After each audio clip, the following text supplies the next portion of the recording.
We will be looking at transformations and geometries using matrices, and we are going to show how to use Geometer SketchPad to represent some of these transformations. For instance, well, first actually I'm going to put a grid, rectangular grid up on my page, and we're going to look at translations. Translations are slides, and here I have a basic translation matrix, and in this form it will translate a point on the origin to the point x1, y1.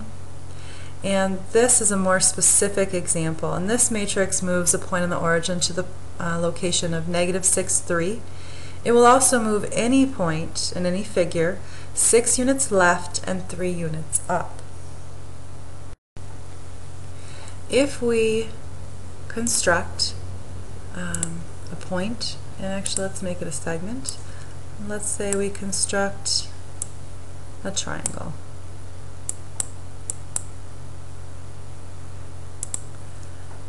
And we choose to translate this triangle according to the original matrix that we looked at, which was sliding it 6 left and 3 up. And to do this on our Geometer SketchPad, we will highlight the triangle as well as the points. And we are going to translate, and we're going to translate with a rectangular vector. Notice the first question is a horizontal or fixed distance. We want to go -6, and our fixed distance change in the vertical would be a +3, since that was the two values we received from our translation matrix. When we translate it, we should see that this original triangle here has indeed been moved 6 units to the left and 3 units up. To check, you could highlight these two, determine the coordinates, and you should see A to A prime. It began as -3.7 and it went to -9.7. The y values went from 5.23 to 8.21, excuse me, which does clearly show a -6 change here and a +3 change here, which is what we were looking at. If you were to go ahead and do that to all the points, you would see the same change. If you chose to, you could also compare lengths. You should see that the lengths have stayed the same, and which is the case in all translations. Another option to observe would be to look at the angle measures between the two triangles for either all of them, or you could just look at one if you like. I'm just going to look at one particular one so you can see how this occurs. And you should see also that the angle measures for all 3 interior angles will remain the same. You can look at the interior, you could create a triangle interior and compare their area, which you should see would remain the same. And if I go ahead and do that very quickly, we have a triangle interior. Go ahead and let's measure our area here and the area of this one. And you should see that they will remain the same. If you move one of the points, the other point in the triangle will also move, so it should stay a translation. If you notice, it does change some of the angle measures, but they do remain the same compared to each other. Same with their side lengths, and the points will also. So if I change A prime, A will change so that that ratio of -6 and a +3 addition to both x and y's will stay the same. And their areas, although they change, they remain equivalent to each other.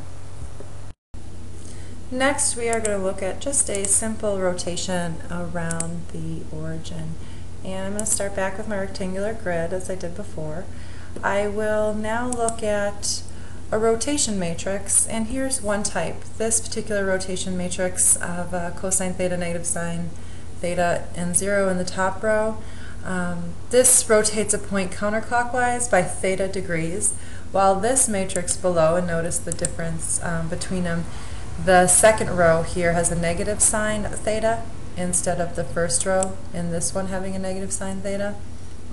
The top matrix will rotate counterclockwise, where the bottom matrix here will rotate something clockwise.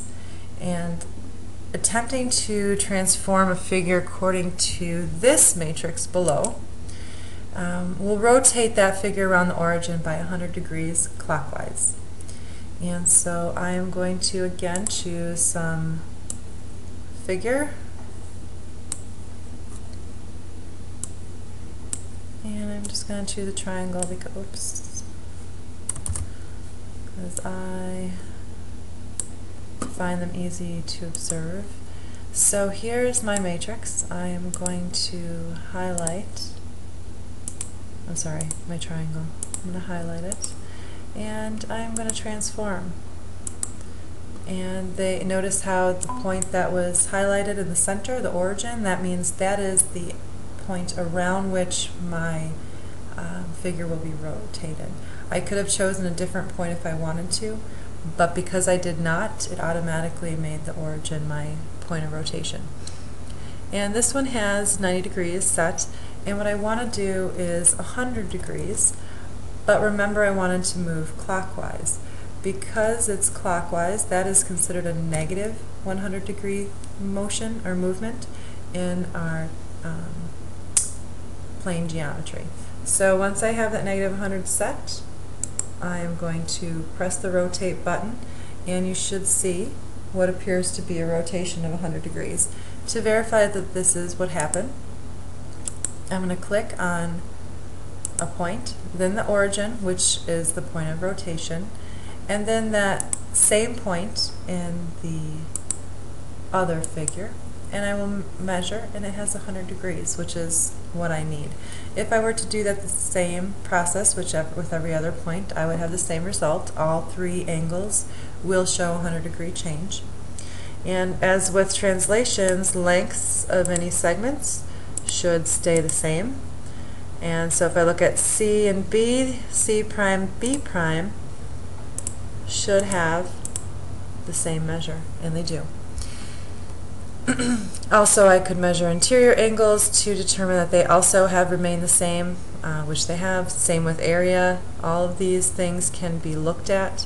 If I move one point in the original, it will move that corresponding point in the other triangle to maintain that 100 degree rotation clockwise. And there you have two very simple examples of transformations from matrices displayed on Geometer SketchPad.